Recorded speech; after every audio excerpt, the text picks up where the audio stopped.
Hi everybody, I'm Elizabeth Clark and I'm the CEO of the YW, and I'm just you all here to Waterloo Region and to Blockline Supportive Housing. This is our newest building. We just opened in May, and this building houses 41 women, all who have been chronically homeless. So it was built with Rapid Housing Initiative funding, and I believe it was the first in our region anyway of that sort. You may have noticed when you walked in that we have another build happening just sort of the other side of the parking lot, and that will be a 10-unit build for women and children who are homeless, also constructed with Rapid Housing Initiative funding. So if I have one message for the Minister, although he didn't ask me, but I hope he heard it this morning, keep that Rapid Housing Initiative funding up, because it is extremely helpful and really transformative. So other than welcoming you, I have the honor of welcoming and introducing our Member of Parliament, Valerie Bradford. Hello everyone, and welcome. Bienvenue tout le monde. Thank you to everyone at YW Kitchener-Waterloo for welcoming us here today. Most of all, thank you for the tremendous work that you do every day for our community. Before we get started today with today's announcement, I'd like to acknowledge that we are on the traditional territory of the Neutral, Anishinaabe, and Haudenosaunee peoples. It is my great pleasure to be gathered here today and to welcome my friends and colleagues, Prime Minister Justin Trudeau and Minister Hussein. I'm proud to be part of our government's work to make housing more affordable, safer, and more accessible for those who need it most in our communities. Here in Kitchener-Waterloo, the uptake in demand for housing has driven up costs. This is true for those who are looking to buy a home and those who are renting. We need more housing, and we need it now. We need it to continue to be a vibrant community where everyone has a chance to study, work, and build a better life. And that's what today's announcement is all about. I'd like to invite the Right Honourable Prime Minister to share the good news. Merci, thank you. Good afternoon. It's great to be back here in southwestern Ontario, here in Kitchener. Merci Valerie. Je suis très heureux de te voir et voir plusieurs membres de notre équipe ici aujourd'hui. So glad to see other orders of government represented. Karen, we just had a wonderful round table, but good to see mayors as well here. It's really important that we all work together to solve the challenges our communities and our country are facing. But I'd especially like to thank the YW Kitchener-Waterloo and Elizabeth Clark for hosting us here today. You have done incredible work to serve this community. You've done it very quickly, but this is a positive announcement today that will continue to build on the amazing work that you've been doing. Depuis des années, les Canadiens font face à la hausse du coût du logement.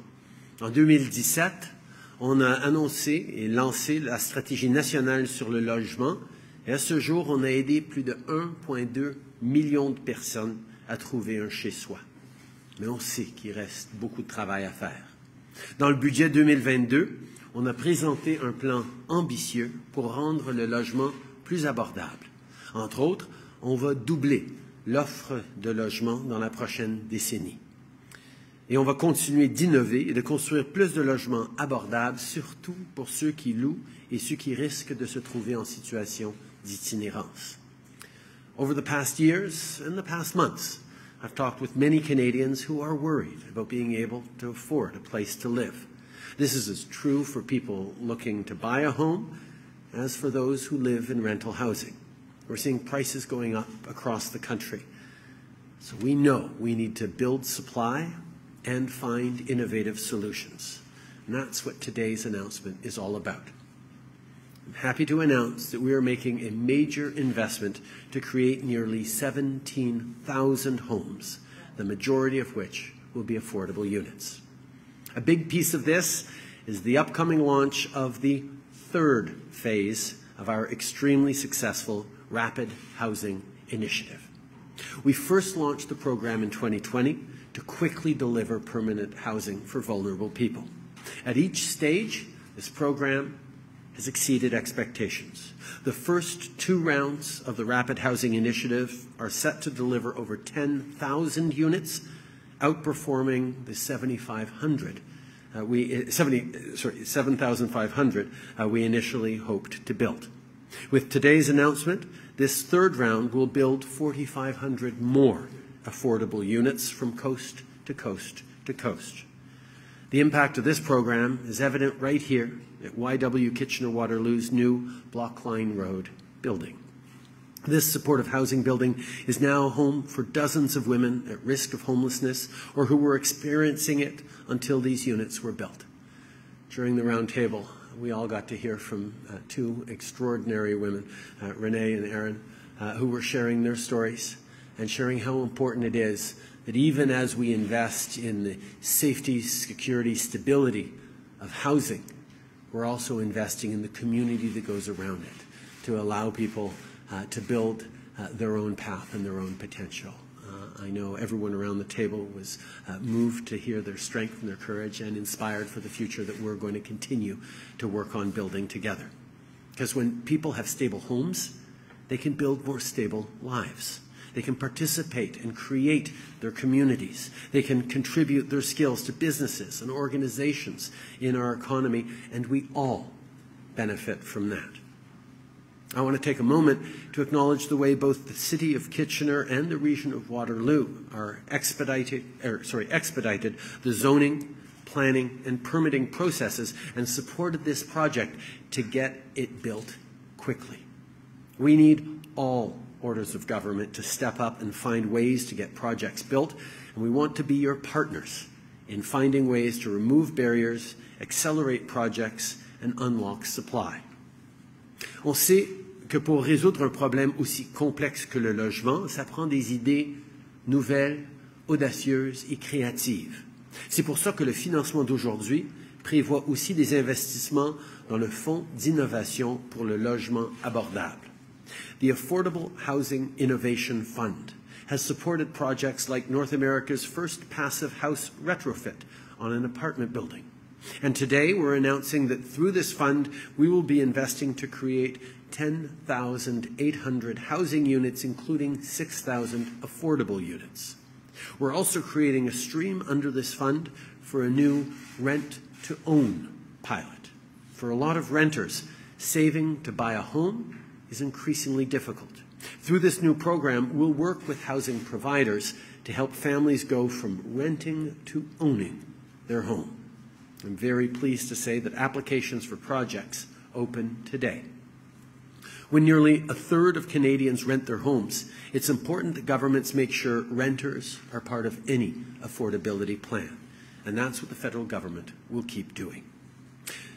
When people have a home of their own, whether they rent or they own, they're better able to invest in themselves and invest in their communities.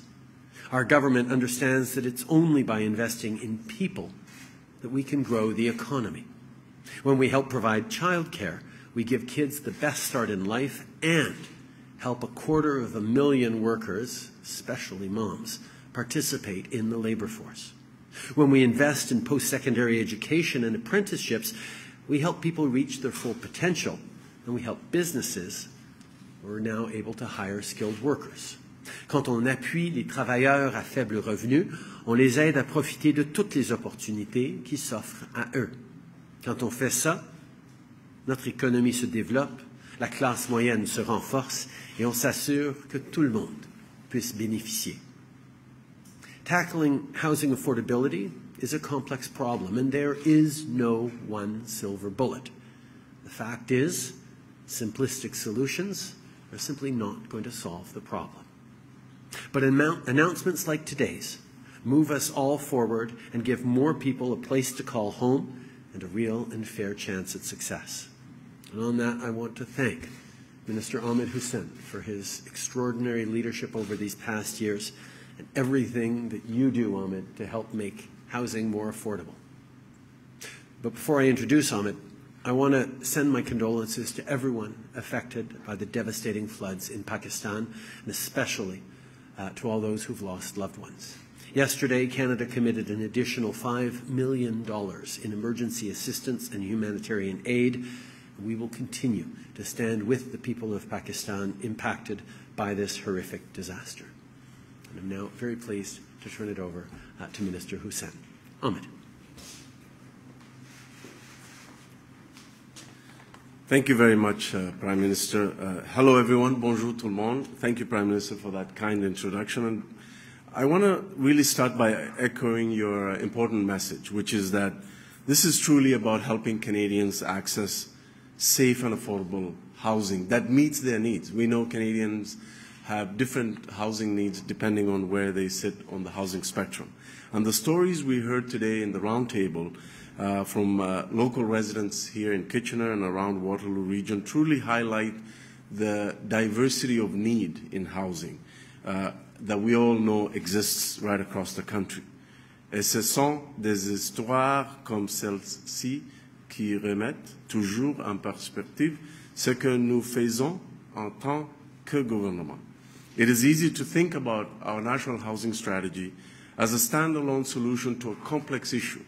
This 10-year plan, backed by more than $72 billion in investments, is about ensuring that every single dollar of those investments are focused on not just addressing one challenge at a time, but at tackling all of them at the same time. Et comment y parvenons-nous? C'est grâce à des partenaires exceptionnels, comme la région Waterloo. Just look at YW Kitchener-Waterloo Supportive Housing Project where we're gathered here today. This location is not only giving women who had been experiencing homelessness, who are at risk of experiencing homelessness, a reliable roof over their heads, but also ensuring that they have the important wraparound supports that they need to not just get by anymore, but actually start to get ahead and have the stability that they need and deserve. Or look at One Roof's new shelter in downtown Kitchener, making sure youth in our community have a place to go when they need it the most. La stratégie nationale sur le logement consiste à trouver des solutions innovantes qui répondent aux besoins directs de la communauté en le coûtant directement. With today's announcement, more projects like these homes in Kitchener will be made possible from coast to coast to coast. And by moving ahead on our commitment through the Innovation Fund and the brand new Rent-to-Own program, we're tackling for countless Canadians who wish to continue to access the dream of home ownership. From the fight against homelessness to the path towards home ownership, we're ensuring that no one is left behind, and that includes all Canadians. Ultimately, the key takeaway from today is that thanks to our partners and their ambitious targets and their commitments and their work, our outstanding team on the ground right here in Kitchener and across this region and the country, the community leaders that are tireless in their work to ensure that everyone is housed in our communities, more families will be able to leverage federal investments to raise their kids in a community that they love and know. And more seniors will be able to age comfortably in place in communities that they've literally helped build and be able to live in a life of dignity and respect that they deserve. Et plus d'urgents peuvent bénéficier de la sécurité et de la stabilité dans chez soi qui leur donnera le nouveau départ dont ils ont besoin. I'd like to thank everyone for your continued partnership. I've said this before and I'll say it again. Your hard work and your commitments and your guidance and your perspectives have helped us to make sure that the National Housing Strategy works in every part of Canada.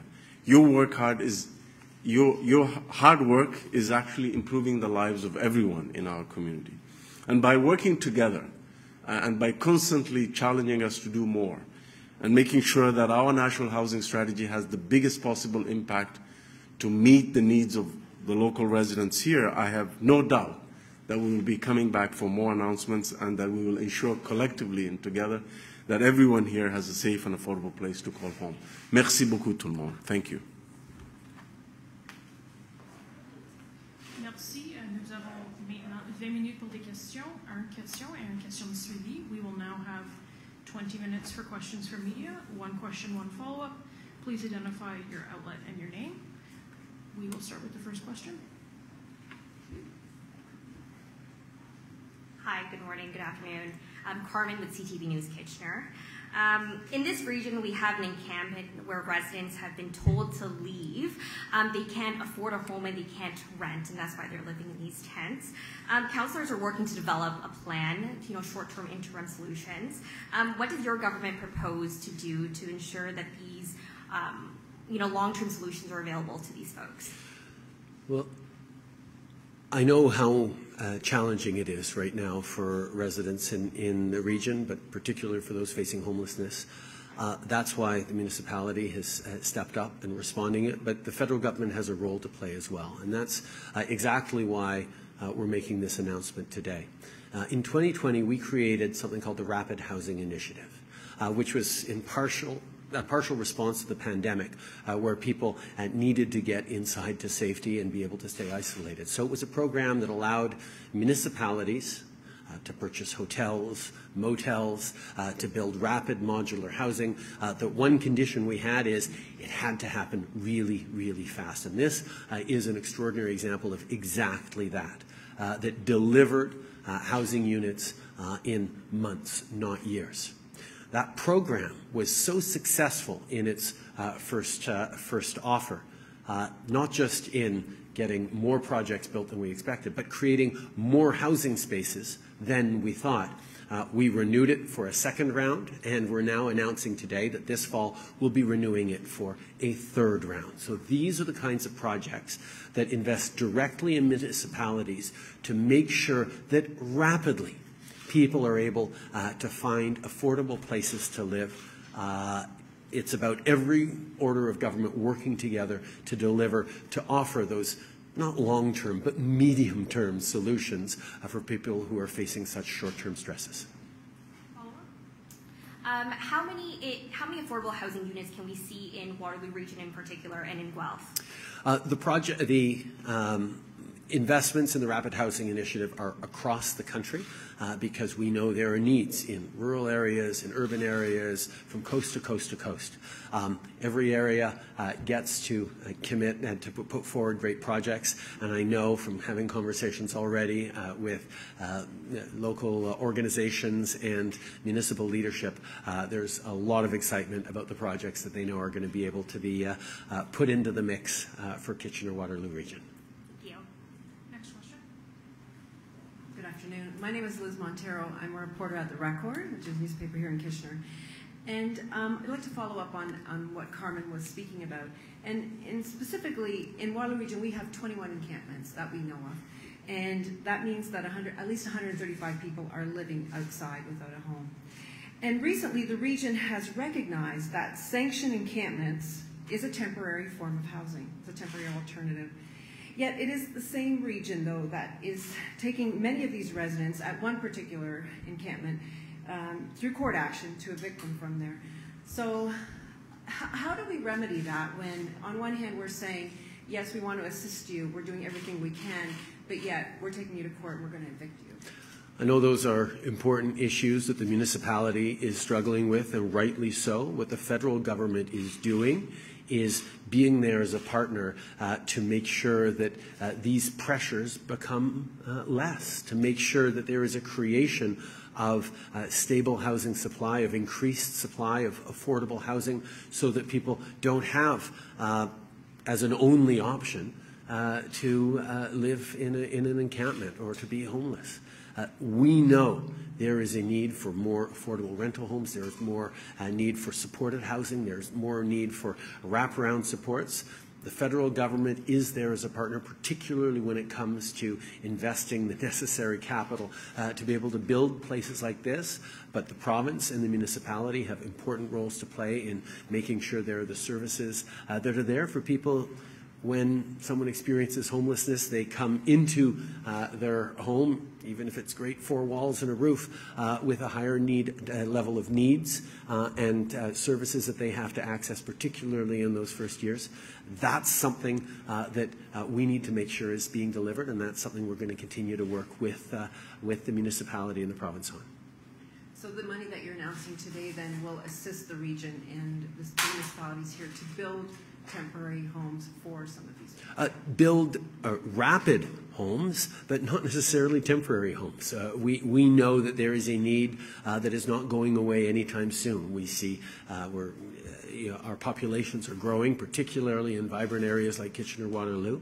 We need to make sure that we are rapidly creating more spaces for people to actually get that stability and that security that's going to allow them to move forward and find their paths. Next question, please. Good afternoon.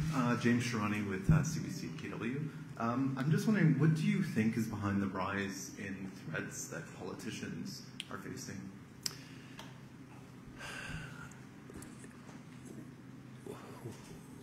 We've been through a lot as a country, as a world over these past years. Obviously the pandemic, increasing anxiety because of climate change, transformations of our economy, rise in mental health and addiction problems, particularly with the opioid crisis that has been ravaging communities right across the country.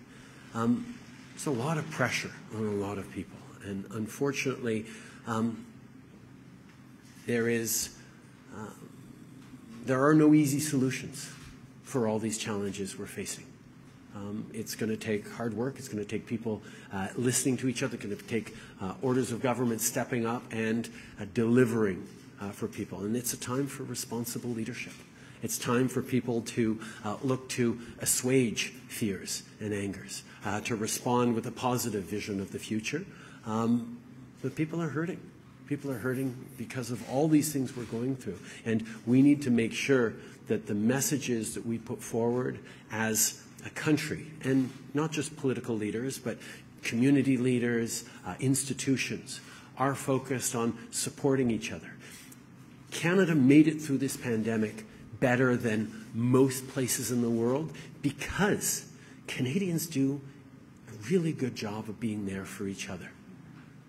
And we have to continue doing that work of building strong communities, of listening to each other and supporting each other as we move forward. And that's something that really, really matters. So each of us in positions of authority or power need to make sure that we are not inciting or encouraging anger or frustrations, but actually putting forward concrete, real solutions that are going to bring people along and allow them to see themselves in the future that the world is creating. En français, s'il vous plaît. Je pense qu'on est en train de vivre des moments extrêmement difficiles et troublants pour énormément de gens. Que ce soit les transformations de notre économie à cause des changements climatiques, que ce soit la pandémie qui a mis énormément de stress sur les gens, que ce soit les défis au niveau de la santé mentale, que ce soit la pandémie d'opioïdes à laquelle on fait face depuis bien des années. Il y a énormément de stress et de pression sur les gens et malheureusement, il n'y a pas de solutions simplistes qui vont fonctionner. Ce que nous avons besoin d'avoir en tant que société, c'est des conversations robustes, mais respectueuses et raisonnables sur le pays qu'on est en train de bâtir. Et il faut faire très attention, qu'on soit politicien ou leader communautaire ou leader d'institution, de ne pas amplifier ses peurs, mais de trouver des solutions qu'on peut bâtir ensemble pour que les gens puissent se voir dans l'avenir. Great. Yeah, and as a government, you spent a lot of money on affordable housing projects, but what role do you think the federal government can play in setting up quotas for developers so that a minimum number of affordable housing units are created in all new builds? I think, as you know, the federal government over the past number of years has stepped up massively, whether it was with 2017's National Housing Strategy, which has created new homes or found places to stay for about 1.2 million families over the past number of years, or further investments like the Rapid Housing Initiative, like the Municipal Partner Accelerator Fund that we're working on. There are many, many things the federal government can and should be doing, particularly after 10 years of a previous government that did not invest in housing across the country. We know that there is a role for the federal government in housing, and we are stepping into that space in a very strong way because the needs are so significant. But at the same time, the federal government can't do everything. And that's where making sure that municipalities continue to play their important leadership role in responding to concerns on the ground, but also provinces need to step up in the way they challenge developers to include more affordability in their builds, the way provinces look at zoning, the way provinces participate in funding projects like these. These are the things that all orders of government need to have to work together on, and the federal government will continue to be there to do our share, to do more than our share, to make sure that we're building the right future for everyone. Thanks. Next question, please. Hi, Prime Minister. Good afternoon. My name is Brent Cater with City News here in Kitchener. Evictions have been used as a tool before to deal with homeless encampments here in the region. One of the struggles, though, despite adding affordable housing, has been to try to transfer those individuals into those affordable units. Is that being taken into account into your plan about the actual transferring of individuals? Well, I think one of the things that we need to understand is people who are experiencing homelessness have experienced a certain degree of failure of the system to support them, to give them what they needed to be able to prevent them from having to end up living homelessness. And first part we have to focus on is rebuilding trust. Now, part of that rebuilding trust is making sure there are places for them to stay that they can afford, that are safe, that are there for them. But there's a lot more than just the bricks and mortar that is needed. There is need for community supports, health supports, counseling, but there's also a need for building community where people can find their, their thing, whether it's gardening or whether it's community mentorship, whether it's sports, whether it's community activism. Like, there needs to be a level of wraparound supports that so many different organizations need to come together to do. And that's where, similar to the federal government, provincial government, and a municipal government working together to provide those supports, there is work to do to rebuild trust and to demonstrate that there is a commitment not just to putting someone in a box, but to making sure that they're living a full life as they move forward, and that often requires more investments than just a roof. But that's why those partnerships, not just with other orders of government, but with the extraordinary community organizations, many of which I got to meet today, are so important in tackling the homeless crisis. We have committed as a government to ending chronic homelessness in the coming years. It can be done. We're stepping up, and we'll continue to step up to do our parts, but it's going to take a lot of other people stepping up as well, and we see that every day with the extraordinary people in the sector. Thank you very much. Follow-up question? That's it. Thank you.